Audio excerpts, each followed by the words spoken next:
స్కాంద పురాణము. పూర్వము కైలాస పర్వతము మీద శంకరుడు బ్రహ్మాది దేవులతో కొలువైయుండి ఈ స్కాంద పురాణమును వారికి వినిపించెను. పార్వతి అది విని కుమారస్వామికి స్కందుడునకు చెప్పెను. ఆయన నంది గణమునకు చెప్పెను. నంది దత్తాత్రేయునికి చెప్పెను. ఆయన వ్యాసునికి చెప్పెను. వ్యాసుడు దానిని సూతునికి చెప్పెను. ఆయన సౌనకాది మునులకు చెప్పెను. తత్పురుష కల్పములో సర్వసిద్ధులను సమకూర్చడి మహేశ్వర ధర్మములు కుమారస్వామిచే లోకానుగ్రహ బుద్ధితో చెప్పబడినది. అవి అన్నియు ఒక పురాణమై వెలసినవి. స్కందునిచే చెప్పబడిన పురాణము కావున ఇది స్కాంద పురాణమని ప్రసిద్ధికెక్కెను. చంద్రాంగదుడు సోమవార వ్రతము. నలధమంతుల కుమారుడు ఇంద్రసేనుడు. అతనికి చంద్రాంగదుడను కుమారుడుండెను. అతడు సమస్త విద్యాకుశలుడై యువరాజ్య పట్టాభిషక్తుడయ్యెను. అతనికి చిత్రకర్ముడను రాజు తన కుమార్తె సీమంతినిచ్చి పెండ్లి చేసెను. చంద్రాంగదుడు అత్తవారింట్లో కొన్నాళ్ళుండెను. ఒకనాడు యమునా నదిలో నౌకా విహారము చేయుటకై మిత్రులతో వెళ్ళెను. పెద్ద గాలి విసర పడవ తిరగబడి అందరూ నీళ్ల పాలయ్యేరి. చిత్రకర్ముడు చంద్రాంగదునిపై వెదకించెను. లాభము లేకపోయినది. విచారముతో ఇంటికి పోయి కుమార్తెకు అలంకారములన్నీ తీసివేశెను. ఆమె వితంతు వేషముతో నుండెను. ఆమెను చూసి మైత్రేయి అనే మునిపత్ని పరమశివుని ఉద్దేశించి సోమవార వ్రతమును దీక్షతో చేయుము, నీకు శుభములు కలుగునని బోధించి ఆమెకు ఆ వ్రతము చేయు విధానము చెప్పి వెళ్ళెను. ఆమె ఆ సోమవార వ్రతము చేయనారంభించెను. సోమ ఉమాయా సహిత శివ పార్వతితో గూడిన శివుని సోముడందురు. అతనికి ఇష్టమైనది సోమవారము. ఆనాడు అతనికి గూర్చి చేయు వ్రతము.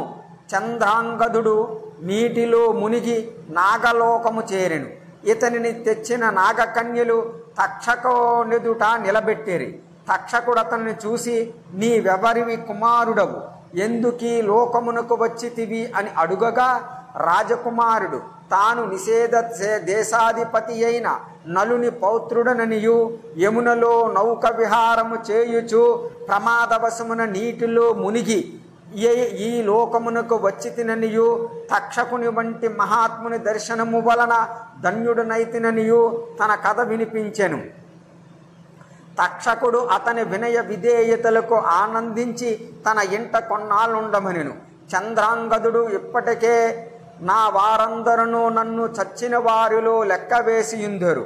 నేను వెళ్ళి నా తల్లిదండ్రులకునో నా భార్యకునో అత్తమామలకునో సంతోషము కలిగింపవలెను.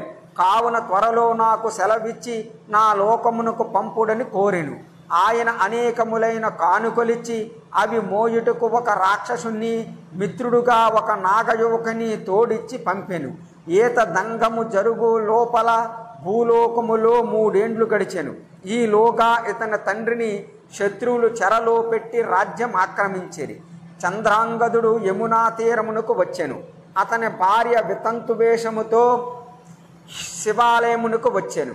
ఆమెను చూసి ఎక్కడో చూసినట్లున్నదనుకుని, నీవెవరు, ఇట్లుండుటకు కారణమేమనగా ఆమె తన వృత్తాంతము చెప్పాను. ఆమె తన భార్య అని తెలుసుకుని, నీ భర్త 3-4 రోజులలో వచ్చును, నేనాతని మిత్రుడును అని చెప్పి తన పురమునకు వెళ్ళి కోట ముందు నిలబడి శత్రురాజును నిర్దేశించి, మీకు ప్రాణముల మీద ఆశయున్నచో ఉన్నపాటున నగరము విడిచిపొండు. నేను నలుని మనుమడను, చంద్రాంగదుడను, తక్షకుని వల్ల వరములు పొంది వచ్చినాడను. నా మాటలు లెక్క చేయనిచో మిమ్ము నా బాణాగ్నిలో భస్మము చేసేదనని చెప్పాను.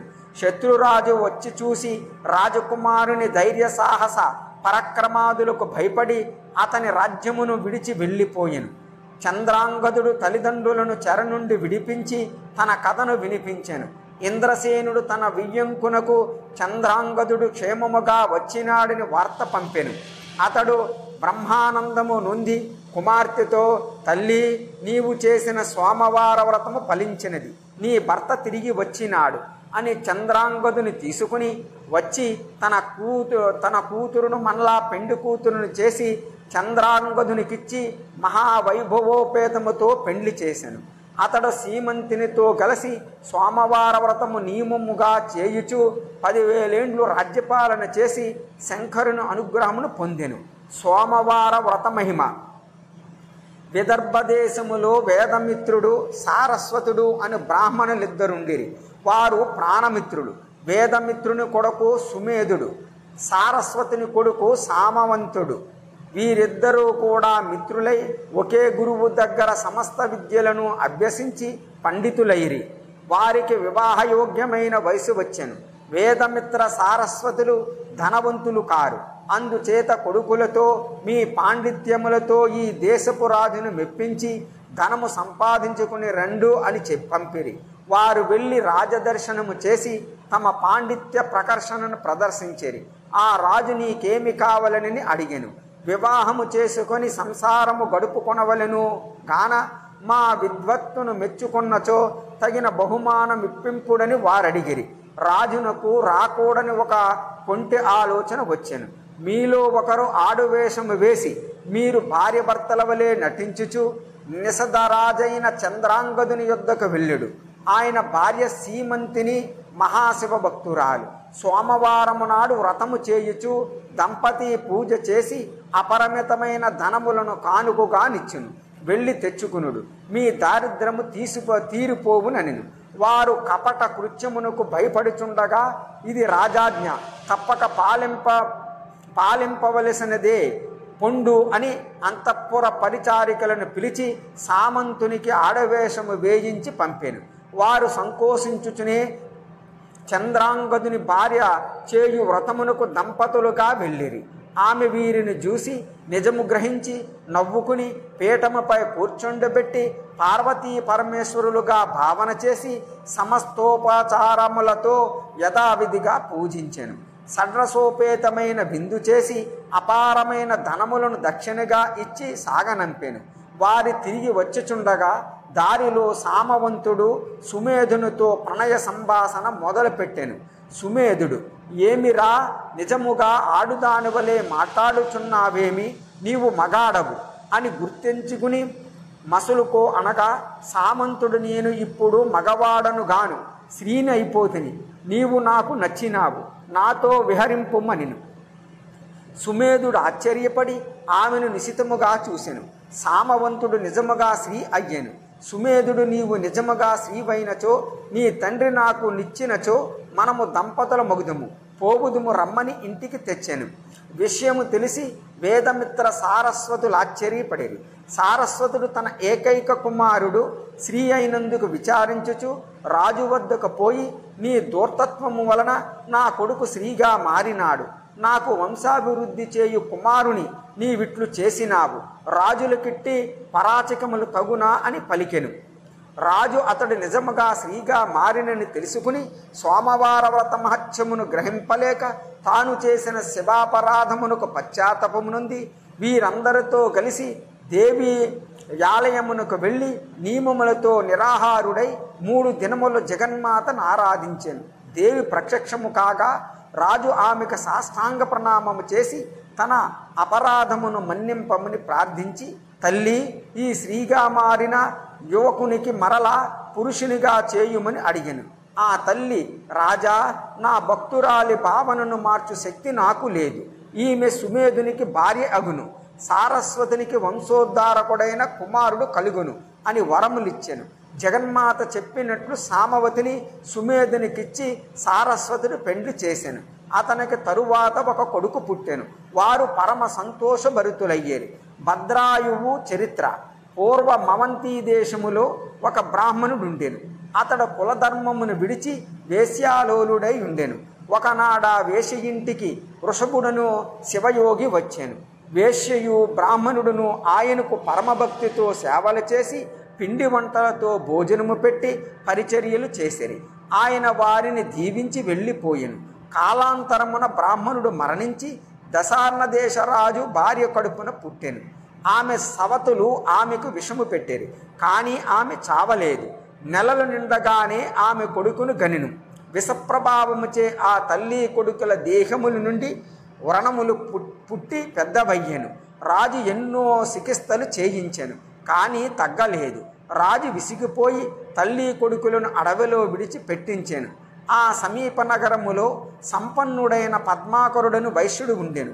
అతని ఇంటిలోని దాసి ఒకతే వీరిని చూసి తన యజమాని దగ్గరకు తీసుకుని పోయి వారికి రక్షణ కల్పింపమని ప్రార్థించాను. అతడు అంగీకరించి తన ఇంట నుంచుకుని చికిత్స చేయించుచుండెను. ఒకనాడు వ్రణముల బాధతో రాకుమారుడు మరణించాను. రాజపత్ని ఏడ్చుచుండగా శివయోగి వృషభుడు వారింటికి వచ్చాను. అతడు రాజపత్ని నోదార్చినను ఆమె శాంతింపలేదు.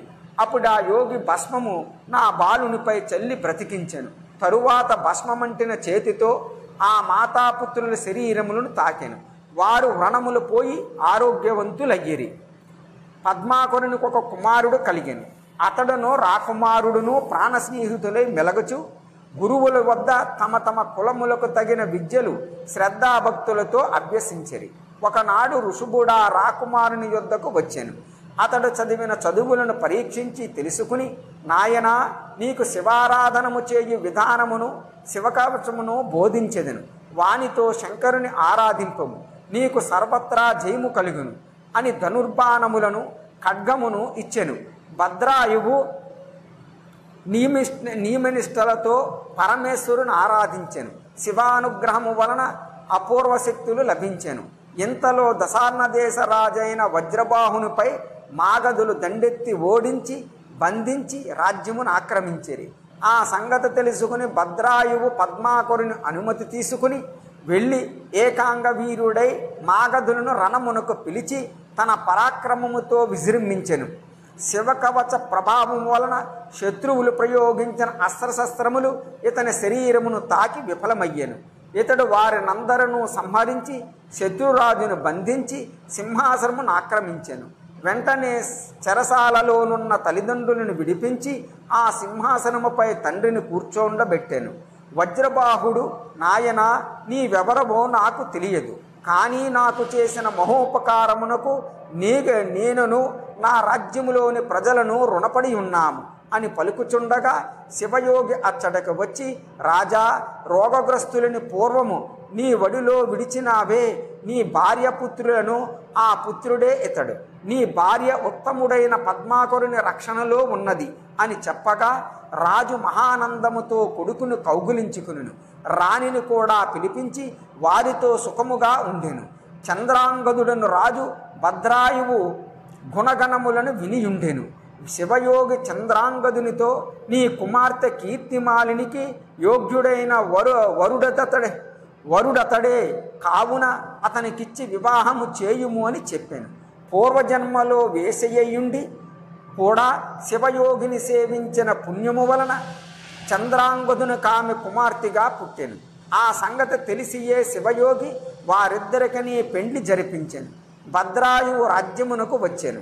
ప్రజలను కన్న తండ్రి వలె పాలించుచుండెను. ఒకనాడు భార్య కీర్తిమాలినితో కలిసి అరణ్యమునందు విహరించుటకు వెళ్ళెను. అక్కడ ఒక బ్రాహ్మణ మిథునము వచ్చి రాజును దర్శించి వెళ్ళుచుండెను. వారిని ఒక పెద్ద పులి తరుముకొని వచ్చెను. వారు భయముతో ఆర్తనాదములు చేసిరి. భద్రాయువు పరిగెత్తుకుపోయి ఆ పులిని బాణములతో కొట్టెను. అది చెలించలేదు. వివిధ శస్త్రాస్త్రములు ప్రయోగించెను గాని అవి పులినేమియూ చేయలేకపోయినవి. పులి వచ్చి బ్రాహ్మణ స్త్రీని పట్టుకుని చంపి తినివేశెను. బ్రాహ్మణుడు గోలుని ఏడ్చుచు, రాజా, నీవు ప్రజలను కాపాడలేకపోతివి. నీ రాజరకమెందుకు? ఇప్పుడు నా భార్య పులి నోట పడి మరణించినది. నాకు యజ్ఞాగ్నిహోత్రాదులు సాగుట ఎట్లు? అందుచేత నీ భార్యను నాకిచ్చి పొమ్ము అనిను. రాజు ఆశ్చర్యపడి, ఓయి బ్రాహ్మణ, నీవు ధర్మములు తెలిసిన వాడవు, పరుని భార్యను కోరవచ్చునా అని అడుగుగా అతడా మాటలు వినిపించుకొనక ఏడ్చుచుండెను. అప్పుడు రాజు దుఃఖములోనున్న బ్రాహ్మణుని ప్రాణములిచ్చి అయినను శాంతింప చెయ్యవలెను.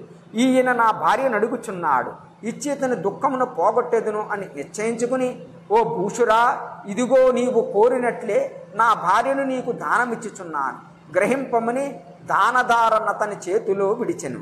వెంటనే ఆ బ్రాహ్మణుడు గజచర్మముతోనూ సర్పాభరణములతోనూ చంద్రరేఖతోనూ జటాజూటముతోనూ పరమశివుడుగా ప్రత్యక్షమై, ఓ రాజా, నీ భూతదయను పరీక్షించుటకై నేనే బ్రాహ్మణ రూపమున వచ్చి తిని. పులి నోటపడిన శ్రీ పార్వతి. పులి అన్నది నామాయా విలాసము. నీ త్యాగబుద్ధికి సంతోషించినాను, కావలసిన వరములు కోరుకొనుమని పలుకుగా రాజు ఆయనకు సాష్టాంగదండ ప్రణామములు చేసి భక్తితో స్తుతించి, పరమేశ్వర, నీ దర్శనము కలుగుటచే నేను ధన్యుడునైతిని. నన్ను, నా భార్యను, నా తల్లిదండ్రులను, నన్ను పెంచిన పద్మాకర దంపతులను కూడా నీ గణములలో చేర్చుకుని సర్వదా నీ సాన్నిధ్య భాగ్యమును మాకు ప్రసాదించుము అని వేడుకొనిను. మాలిని వచ్చి నమస్కరించి, దేవదేవా, నా తల్లిదండ్రులకు కూడా నీ సాన్నిధ్యమును ప్రసాదింపము అనిను. పరమేశ్వరుడు వారికి ఆ వరములిచ్చి అదృశ్యుడయ్యాను. రుద్రాధ్యాయ మహిమ. రుద్రాధ్యాయమనగా శివుని విశ్వరూపమును వర్ణించు మంత్రభాగం. దీనికే నమకమనియు శతరుద్రీయమనియు పేరులు గలవు.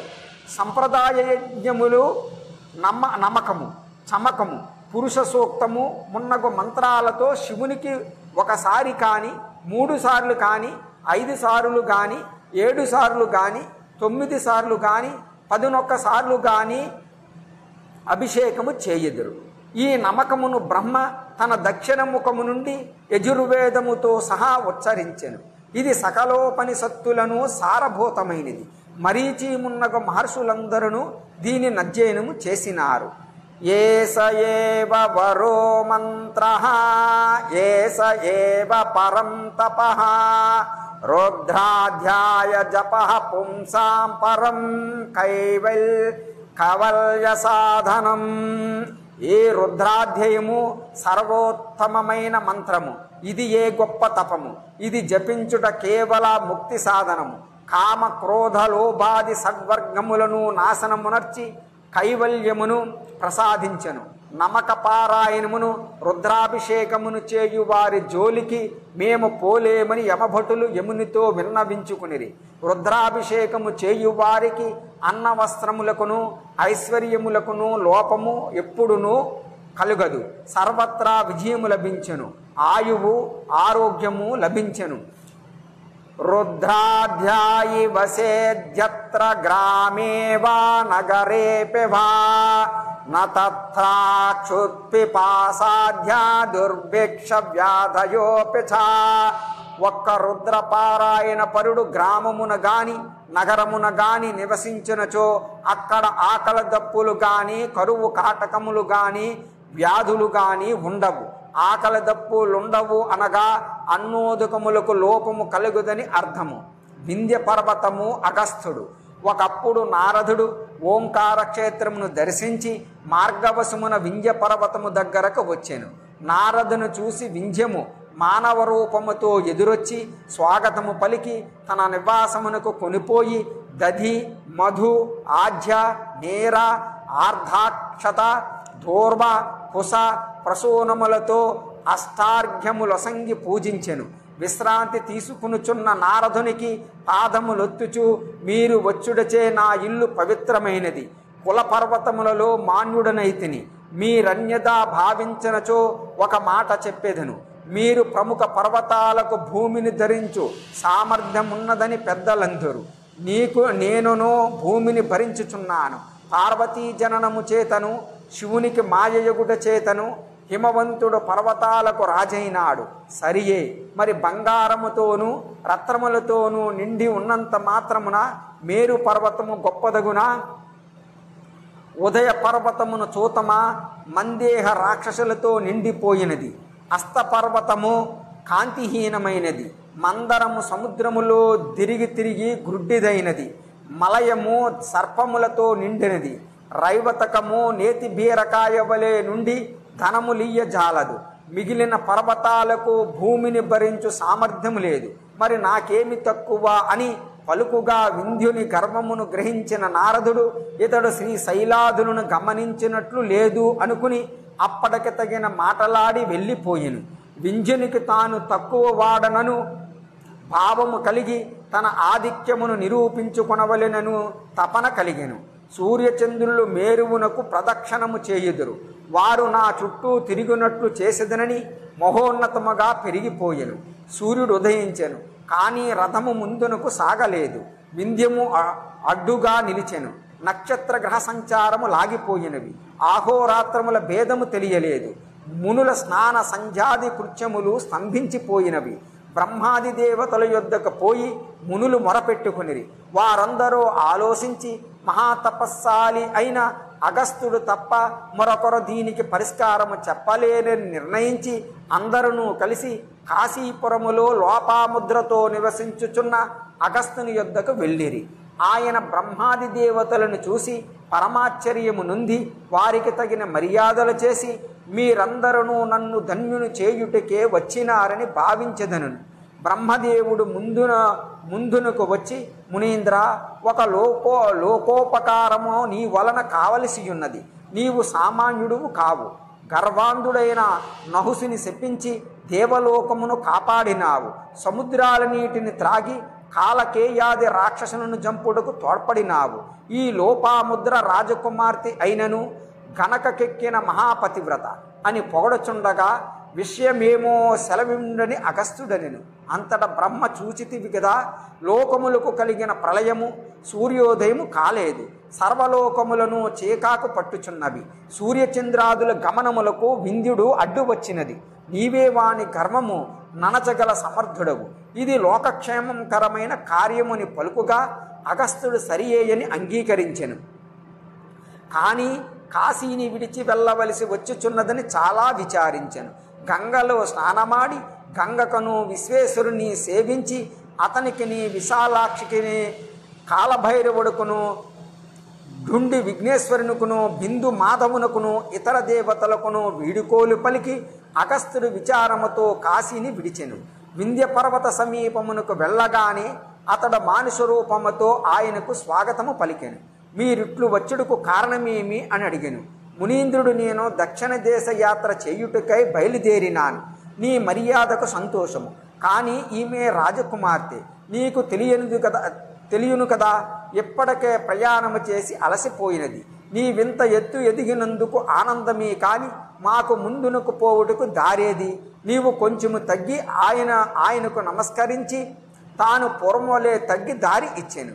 ఆయన వెళ్ళుచూ మేము మరలా ఈ మార్గముననే వచ్చేదము. అప్పుడు మరలా నిన్ను ప్రార్థించలేను. మేము వచ్చే వరకును ఇట్లే ఉండుమని కేరి దక్షిణ దిశకు వెళ్ళెను. ఆయన కొల్లాపురమునందలి శ్రీ మహాలక్ష్మిని సేవించి అక్కడ నుండి దక్షారామమునందున్న భీమేశ్వరుని చూసి అక్కడ నుండి శ్రీశైలమునకు పోయి భ్రమరాంబ మల్లికార్జునుని సేవించి కాశీని విడిచి వచ్చిన దుఃఖమును విస్మరించెను. స్కందనవనమును చేరి స్కందుని వలన వారణాసి విశేషములు తెలుసుకొనెను. జ్ఞానవాపి స్కందుడు అగస్త్యమునితో ఇట్లనెను.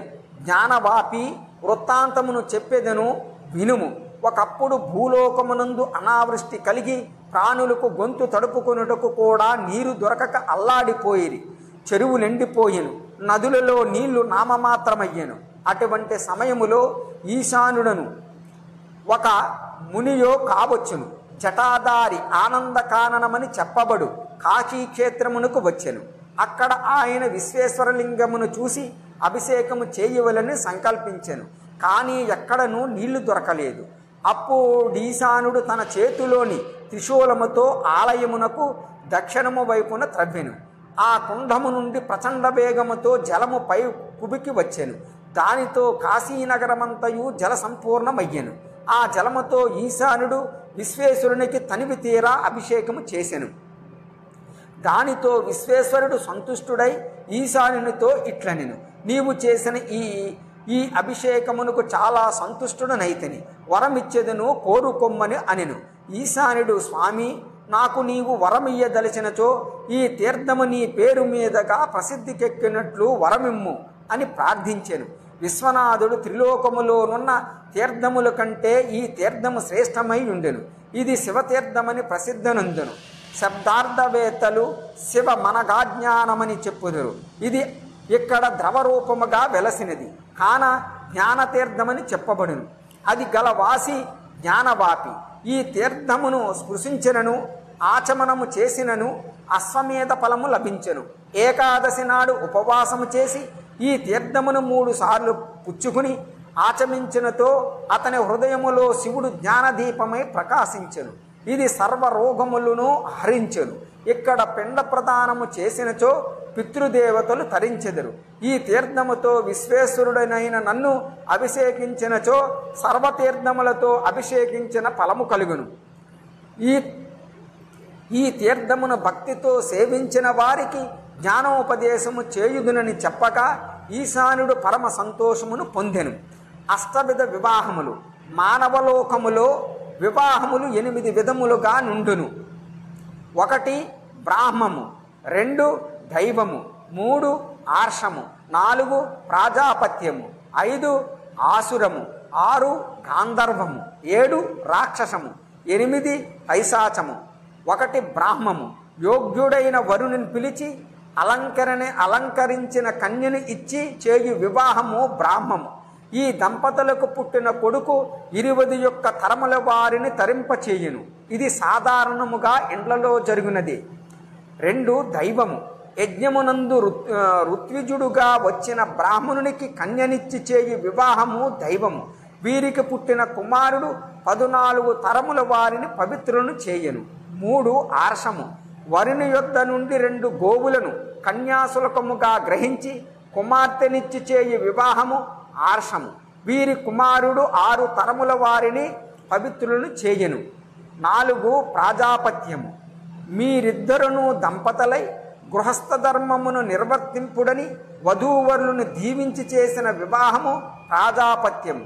వీరి కుమారుడు 6 తరముల వారిని ఉద్ధరించెను. 5 ఆసురము వధువు ఇష్టానిష్టాలతో నిమిత్తము లేకుండా వరుని వద్దను నుండి ధనము తీసుకుని కన్యని విక్రహించి చేయు వివాహము ఆసురము. 6 గాంధర్వము వధూవరులు యుక్త వయస్కులై ఒకరిని చూసి ఒకరు ఇష్టపడి పెద్దల అనుమతి లేకుండా పంచభూతముల సాక్షిగా చేసుకునే వివాహము గాంధర్వము. కలియుగములో సత్యము క్షీణించినది కావున ఈ వివాహము నిషేధింపబడినది. పూర్వము శకుంతలా దృశ్యంతులు ఈ విధముగానే దంపతులయ్యిరి. 7 రాక్షసము వధూవరులకు పరస్పర ఇష్టముండును. 7 రాక్షసము వధూవరులకు పరస్పరము ఇష్టముండును. పెద్దలను అనుమతింపరు. అప్పుడు వరుడు తన భుజబలముతో వారిని గెలిచి కన్యను తెచ్చుకుని వివాహమాడునది రాక్షసము. పెద్దలిట్టి వివాహములను తరచుగా సమ్మతింపరు. శ్రీకృష్ణుడు రుక్మిణిని ఈ విధముగానే చేపట్టెను. 8 పైశాచము కన్యకు గాని ఆమె వైపు వారికి గాని ఇష్టముండదు. అయినను వరుడు బలత్కారముగా కన్యనెత్తుకుని పోయి చేసుకుని వివాహము పైశాచము.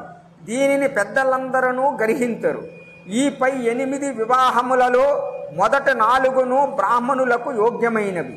గాంధర్వ రాక్షసములు రాజులకును వైశ్యులకును తగినవి. తన ధర్మపత్ని యందు ఋతుకాలములందు సంగమము చేయువాడు సదా బ్రహ్మచారిగా పరిగణింపబడును.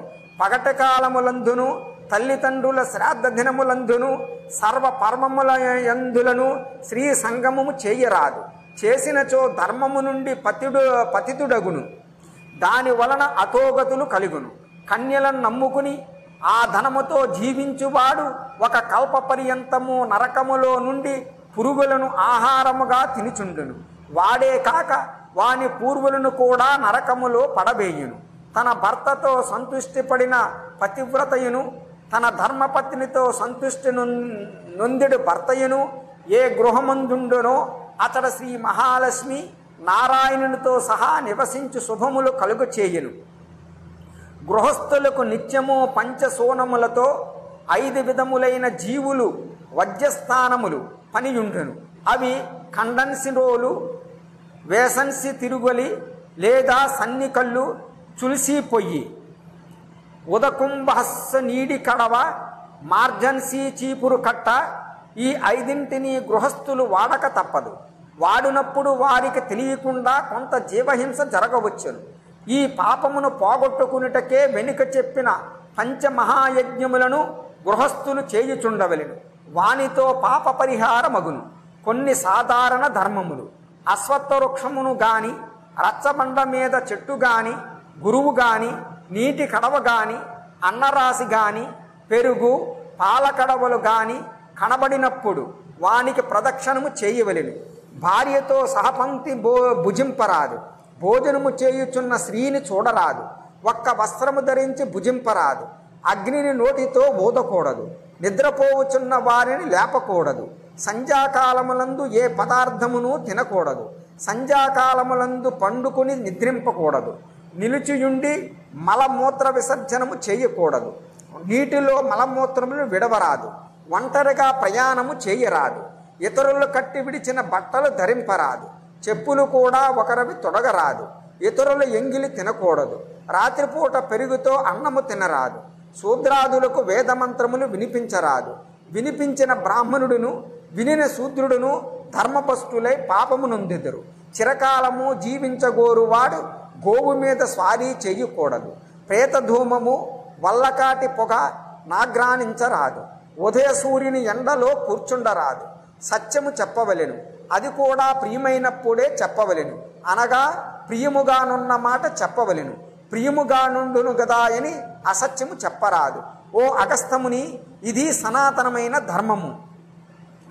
సత్యం బ్రూయా ప్రియం బ్రూయాన్న బ్రూయా తస్యమప్రియం ప్రియం చ నానృతం బ్రూయా దేశధర్మో ఘటోద్భవా. పెద్దలు వచ్చినప్పుడు లేచి తన పీఠమును వారికి ఇయ్యవలెను. పెద్దల యందు కాళ్ళు చాపి కూర్చుండుట పరుండుట పనికిరాదు. పెద్దలను ప్రత్యక్షముగా గాని పరోక్షమున గాని నిందింపరాదు. ఎదుటి వారిని స్తుతించుట ఆత్మనింద పనికిరావు. శ్రద్ధయా ప్రతిగృహ్ణాతే శ్రద్ధయా యః ప్రయచ్చతే స్వర్గినో తావుభౌ స్యాతాం పతతో శ్రద్ధయా త్వదః. దానము ఇచ్చువాడును పుచ్చుకొనివాడును శ్రద్ధ గలవారైనప్పుడు ఇద్దరికే స్వర్గసుఖము కలుగును. శ్రద్ధ లేనిచో పతనము చెందుదురు. వేద విద్యను శిష్యులకు దానము చేయుట వలన బ్రాహ్మణుడు బ్రహ్మలోకమును పొందును. అసత్యమాడినచో చేసిన పూజల ఫలము నశించెను. గర్వము వలన తపము నాశనమగును. 10 సార్లు పొగడుకొనుట వలన తానిచ్చిన దానము వలనే ఫలము నశించెను. బ్రాహ్మణుని దూషించినచో ఆయుర్దాయము నశించెను. వ్యాసుడు కాశీని శపింపబోయి భంగపడుట. ఒకప్పుడు వ్యాసుడు సౌనికాది మహామునులుండెడి నైమిసారణ్యమునకు వచ్చెను. వేదములు విభజించిన వాడినియు పురాణములు రచించిన వాడినియు వ్యాసుని యందున్న గౌరవముతో మునులు ఆయనకు మర్యాదలు చేసిరి. అప్పుడు ఆ మునుల మధ్య ముక్తినిచ్చెడి వాడు విశ్వేశ్వరుడా లేక విష్ణుమూర్తియా అని చర్చ జరుగుచుండెను. ఆ మునులందరూ చివరికి విశ్వేశ్వరుడు ఒక్కడే ముక్తిదాత, మరొకడెవ్వడనూ కాదనివి. అప్పుడు వ్యాసుడు లేచి చేయి పైకెత్తి, ఇదిగో నేను చెప్పుచున్నాను వినుడు. వేదములందును రామాయణ భారతములందును పురాణములందును వర్ణింపబడిన వాడొక్క విష్ణుమూర్తియే. అతడే సృష్టి స్థితిలయములకు కారణభూతుడైన ఆది పురుషుడు. కావున అతడే మోక్షదాత, శివుడు కాదు అని నిష్కర్ష చేసెను. అది విని మునులందరూ ఆశ్చర్యముంది. మహానుభావ, నీవు సర్వజ్ఞుడవు, నీకంటేను తెలిసిన వారెవ్వరునున్నారు? అయితే నీవిప్పుడన్న మాటలు కాశీలో విశ్వేశ్వర సన్నిధిలో చెప్పినచో మాకు ఆనందము కలుగును అనిరి.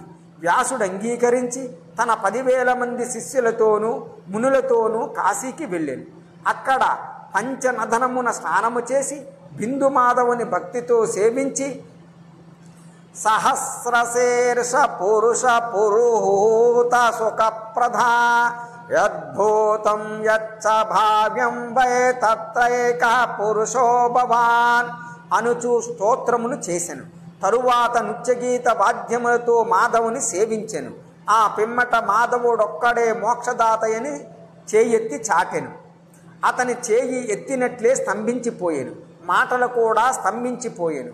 అప్పుడు మాధవుడు వచ్చి, ఓయి వ్యాప, ఎంత తప్పు చేసినావు? ఏక ఏవి విశ్వేశో ద్వితీయో నాస్తి కచ్చన తత్ప్రపాదాదహం చక్రే లస్మి సస్తత్ప్రభావతః త్రైలోక్య రక్షా సామర్థ్యం దత్తం తే నైవ శంభువా.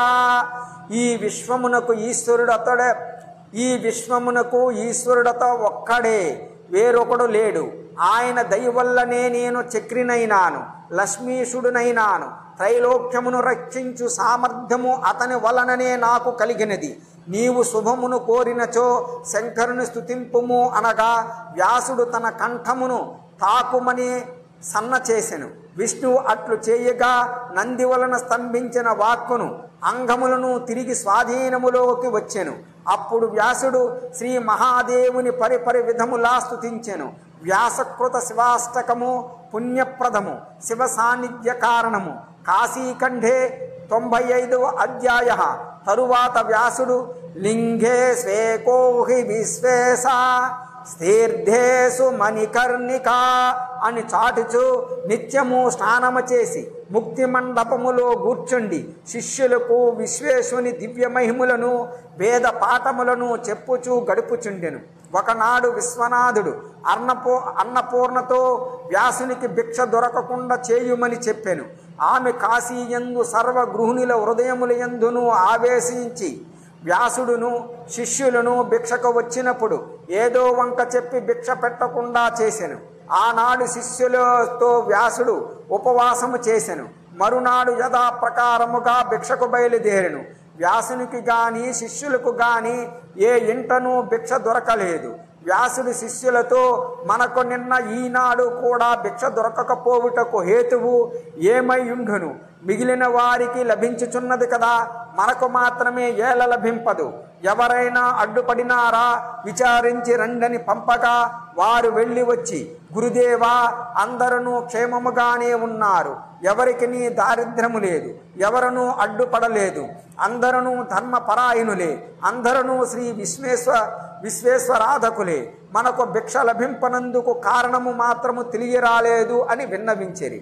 అంతట వ్యాసుడు కాశీ సర్వ విద్యలకు నిలయము, లక్ష్మీ నివాసము, ముక్తి క్షేత్రము, అందుచేతనే ఇచటి వారు గర్వించి మనకు భిక్ష పెట్టినారు కారు అనుచు క్రోధాంధుడై మా భూత్రే పౌరుషి విద్యా మా భూత్రే పౌరుషం ధనం మా భూత్రే పౌరుషే ముక్తి కాశ్యాం నివనతాం నృణాం. కాశీలో నివసించు వారికి 3 తరాల వరకును విద్య సంపద ముక్తి లేకుండునుగాక అని శపించెను. శాపమిచ్చిన తరువాత కూడా మరలా భిక్షకై వీతియు తిరిగెను. కానీ భిక్ష లభింపలేదు. కోపముతో చేతిలోని భిక్షాపాత్రను నేల మీద పగలగొట్టి ఆశ్రమమునకు పోవుచుండగా ఒక ఇల్లాలు వ్యాసుని పిలిచి, మునీంద్ర, నా భర్త వృద్ధుడు, ప్రతిదినము అతిథులకు పెట్టకుండా తినడు. ఈనాడు ఎవరునూ అతిథులు రాలేదు, ఆయన భుజించకుండా కూర్చున్నాడు, మీరు అతిథులుగా దయచేయడని పిలిచెను. వ్యాసుడామెను చూసి ఆశ్చర్యపడి, అమ్మా, నిన్న ఈనాడు కాశీలో మా మొగము చూసిన వారు లేరు, నీవు భోజనముకు పిలిచినావు, సంతోషము. నేనొక్కడను కాదు, నాకు 10,000 మంది శిష్యులున్నారు, వారును నా వలనే ఆకలికి తట్టుకొనలేకున్నారు అనిను. ఆ ముత్తైదువ అట్లయినచో మీరందరూ భోజనముకు రండు, ఆలస్యము చేయకూడదు అనగా వారందరూ సంతోషపడి వచ్చిరి. పాద ప్రక్షాళన చేసుకుని అందరూ కూర్చుండిరి.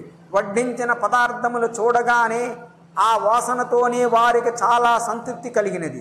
కడుపులు నిండినట్లు వ్యాసుడును శిష్యులను భుజించిరి. కాళ్ళు చేతులు కడుక్కుని యాచమించి ఆ ఇల్లాలని దీవించి బయలుదేరుకు సిద్ధపడిరి. అప్పుడు ఆ ఇల్లాలు వ్యాసునితో, తీర్థవాసులకు ముఖ్య ధర్మమేది అని మా భర్త అడుగుచున్నాడని పలికెను. వ్యాసుడు, తల్లి, అల్పజ్ఞుడను, నేనేమి చెప్పగలను? అన్నియూ నీకు తెలియను. అడిగితివి కనుక చెప్పుచున్నాను. ఆకలిగొన్న వారికి అన్నము పెట్టుట కన్నను, తిన్నవారు అన్నదాతకు సంతోషము కలిగించుట కన్నను ఉత్తమ ధర్మము లేదు అనెను. ఆమె, అదే ధర్మమైనచో యథాశక్తిగా చేయుచున్నాము, నీవు సామాన్య ధర్మములను చెప్పమనెను. అప్పుడు వ్యాసుడు, ఎవరిని నొప్పించకుండా మాటలాడుట, ఇతరుల ఉన్నతను చూసి ఈర్ష్యపడకుండుట, ఆలోచించి పనిచేయుట, తానున్న స్నానము వృద్ధినంద గోరుట అనులవి ప్రతి మానవునకును సామాన్య ధర్మములని చెప్పెను. అది విని వృద్ధ గృహస్థుడు, మునీంద్ర, ఈ ధర్మములలో నీ యందున్న వెన్ని అని ప్రశ్నించగా వ్యాసుడు నిశ్చేష్టుడై చూసెను. మరలా ఆయన ఇట్లనెను, ఈ ధర్మములు చెప్పుటకు నీవే అర్హుడవు. నీకన్నా మృదువైన మాట తీరును, ఆలోచించి పనిచేయి స్వభావమును, ఉన్న ఇంటికి మేలుగోరు తత్వమును, ఇతరుల ఔన్నత్యమును సహించు శాంత స్వభావమును మరెవ్వరికుండును. మహానుభావుడువు గనుక నీవు చెప్పగలవు, చెప్పినవి ఆచరించగలవు కూడా అని వ్యంగముగా మాటలాడెను. అంతటితో ఊరకుండక నీకు నీ అభాగ్యము వలన భిక్ష దొరకలేదు. దానికి పురవాసుల దోషమేమున్నది? ఎందుకు వారిని వృధాగా శపించినావు? ఇది నా రాజధాని, దీనిపై నీ వంటి వారి శాపములు పనిచేయువు. నీ వంటి క్రోధనుడు మహాపుణ్యక్షేత్రమైన కాశీలో నివసించుట కరుహుడు కాడు. వెంటనే ముక్తి క్షేత్రమైన కాశీని వదిలి పొమ్ము. ఈ కాశీపై ఎవ్వడైనా దుర్మార్గము చూపినచో వాడు రుద్ర పిశాచముగును అని కఠినముగా మాటలాడెను. అది విని వ్యాసుడు గడగడ వణుకుచు వారి పాదములపై వ్రాలి జగన్మాతతో, తల్లి, నేను అనాథుడను, అవివేకిని, నిన్నే శరణ పొందినాను, రక్షింపుము. నీ కుమారుని వంటి వాడను, విశ్వనాథుని శాపము నుండి నన్ను కాపాడము. కాశీని విడిచి నేను బ్రతకలేను. ప్రతి అష్టమి నాడును, ప్రతి మాస శివరాత్రి నాడును నాకు కాశీ ప్రవేశమునకు అనుమతి దయచేయము అని దీనముగా ప్రార్థించెను. ఆ జగన్మాత కరుణామూర్తి అయి తన భర్త ముఖము వంక చూసెను. తరువాత వ్యాసునితో, నీ కోరిక తీరునులేమ్మని పలికెను. ఆ దంపతులు అంతర్ధానముందిరి. వ్యాసుడు వెంటనే కాశీని విడిచి గంగక తూర్పు తీరమున నివసించుచు నిత్యము కాశీనగరము వైపు చూసి నిట్టూర్చుచు తన దురదృష్టమును నిందించుకునిచుండెను. అప్పుడతను నివసించినదే వ్యాసకాశి. యాత్రలకు వెళ్ళిన వారు వ్యాసేశ్వరుని దర్శకుని వెంటనే తిరిగి వచ్చెదరు. వ్యాసకాశీలో నివసింపరు. అగస్త్యునకు స్కందుడికి కథ చెప్పి, మునీశ్వర, కాశీకి శుభము కోరు వారి కల్లప్పుడును శుభములే కలుగును అని చెప్పాను. ఇంద్రద్యుమ్నుడు పూర్వ మింద్రద్యుమ్నుడను మహారాజు అనేక యజ్ఞములు చేశాను. ఆయన చేసిన యజ్ఞముల దర్భలతో భూమి రెండంగుళముల ఎత్తు పెరిగినది. యజ్ఞాగ్నిహోత్రముల వేడికి భూమి ఉడికిపోయి లోపల నుండి జలము ధారగా పైకి పొంగి వచ్చాను. అదే మహీనది అని పేరు పొందెను. ఇంద్రద్యుమ్నుడు దేహమును చాలించి స్వర్గమునకు పోయి భోగములను అనుభవించుచుండెను. కొన్ని కల్పములు గడిచెను. ఒకనాడు బ్రహ్మ ఇంద్రద్యుమ్నుని పిలిచి, నీకు స్వర్గ సుఖానుభవము చే పుణ్యము చెల్లిపోయినది. పుణ్యహీనులు స్వర్గమునందుండుటకు వీలు లేదు. నీ పుణ్యమును తిరిగి సంపాదించుకుని రమ్మని చెప్పాను.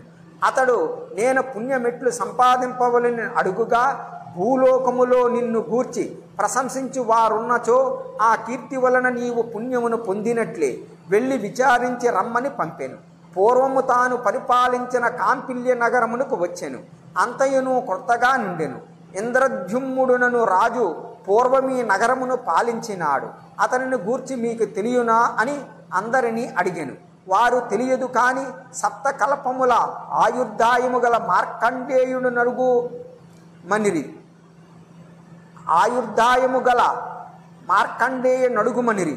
రాజు మార్కండేయుని వెతుకుకొనుచూ పోయి అతనికి నమస్కరించి, ఇంద్రద్యుమ్నుని గూర్చి మీరేమైనా చెప్పగలరా అని అడిగాను.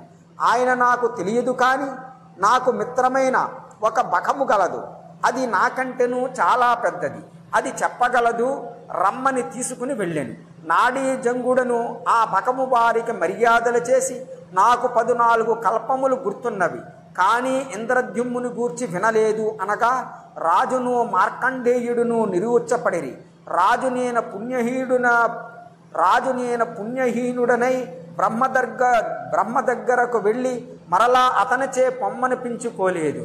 అగ్ని ప్రవేశము చేసేదినగా బకము, రాజా, నాకంటే వృద్ధమైన ప్రాకారకర్ణుడను గుడ్లగోప కలదు, దాని నడుగోదమని ఈ ముగ్గురును వెళ్ళి అతనిని చూసి ఇంద్రద్యుమ్నుని గూర్చి అడిగిరి.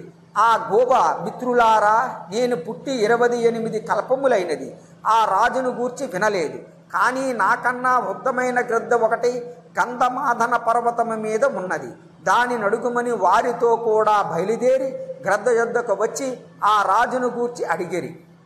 ఆ గ్రద్ద నేనా రాజును గూర్చి విని ఉండలేదు, కానీ నాకంటే పెద్దదైన మందరకుడను తాబేలున్నది, దానిని అడుగుదామని చెప్పుచు తాను కూడా వారితో మందరకుని యొద్దకు వెళ్ళెను.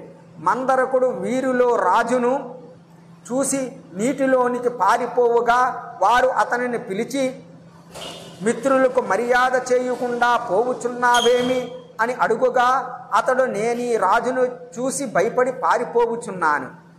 విశాలమైన బొరుసు కలిగి ఉన్నందున నన్నీతడు అనేక యజ్ఞములలో వేదికగా ఉపయోగించుకొనెను. ఇప్పటికీ ఆ కాలిన పుండు మాలలేదు. మరలా నన్ను యజ్ఞవేదికగా వాడు కొనుటకు వచ్చి నాడేమో అని భయపడుతున్నాను. అంతేకాని అతిథి మర్యాదలు తెలియక కాదు అనగానే ఇంద్రద్యుమ్ముని కొరకు దేవలోకము నుండి విమానము వచ్చెను. దేవదూతలు రాజును ఆహ్వానించిరి. రాజు, నా మిత్రులైన వీరినందరినీ కూడా నాతో రానిచ్చినచో స్వర్గమునకు వచ్చేదనను. వారు, రాజా, వీరందరూ శివారాధనము చేసి ప్రమదగణములలో చేరిపోయినారు. కర్మవశమున శాపగ్రస్తులై ఇట్లున్నారు. శాపములు తీరగానే వీరు శివ సన్నిధికి చేరుదురు. నీవు రమ్ము, పోవిదమనిరి. రాజు ఆ మాటలు విని, అలాగుననా వీరు శివారాధనను చేసి శాశ్వత స్థానము నొందినారా? నేను కూడా అట్టి శాశ్వత స్థానము నేల సంపాదింపరాదు. స్వర్గమునకు పోయినచో కొంతకాలమునకు నీ పుణ్యము క్షీణించినది కావున పొమ్మందురు. అట్లు అనిపించుకున్నటెందుకు? మిత్రులారా, నాకు కూడా శివారాధనము చేసి మోక్షమున నుండు మార్గం ఉపదేశింపుడని పలికి వచ్చిన దేవ విమానమును పంపివేశెను. తరువాత మందరకుని మాటపై వారందరూ కలిసి మాలవ దేశములోనున్న సంవర్తుడను మహాముని దగ్గర కేగిరి. శ్రమపడి ఆయన దయ సంపాదించిరి. ఆయన, ఈ ఇంద్రద్యుమ్ముని యాగముల వలన ఉడికిన భూమి నుండి పొంగిన మహానది ఇదే. ఇది తీర్థములలోనికెల్లా మహామహిమ కలది. నేను 56 కల్పముల నుండి ఈ నదీ తీరమున తపము చేసుకునిచుంటిని. మీరును ఈ నదిలో స్నానమాడి శివుని సేవింపుడు. మీకు ఉత్తమగతులు కలుగునని బోధింపగా వారతనిని గురువుగా భావించి స్నానము చేసి శివుని ఆ నదీ జలములతో అభిషేకించుచు శివుని అనుగ్రహమును సంపాదించిరి. ఇంద్రద్యుమ్ముడక్కడ మహాకాళేశ్వరుడిని పేర ఒక శివలింగమును ప్రతిష్ఠించి పూజించెను. ఆ రీతిగా వారు చేసిన శివార్చనముల వలన శాశ్వతముగా శివలోకమును పొందిరి. నాడీ జంగాదులకు శాపములు తొలగెను. వారు కూడా ప్రమదగణములలో వారి వారి స్థానములను పొందిరి. శివార్చనము సకల శ్రేయోదాయకము. అంతేకాదు స్వర్గాది భోగములు తాత్కాలికములు. క్షీణే పుణ్యే మర్త్యలోకం విసంతి. పుణ్యము తరిగిపోగానే స్వర్గము నుండి జారి భూమిలో పుట్టుదురు అని గీతావచనము. అట్టి స్వర్గ సుఖముల కంటే శాశ్వతమైన మోక్షమును బుద్ధిమంతుడు కోరవలెను.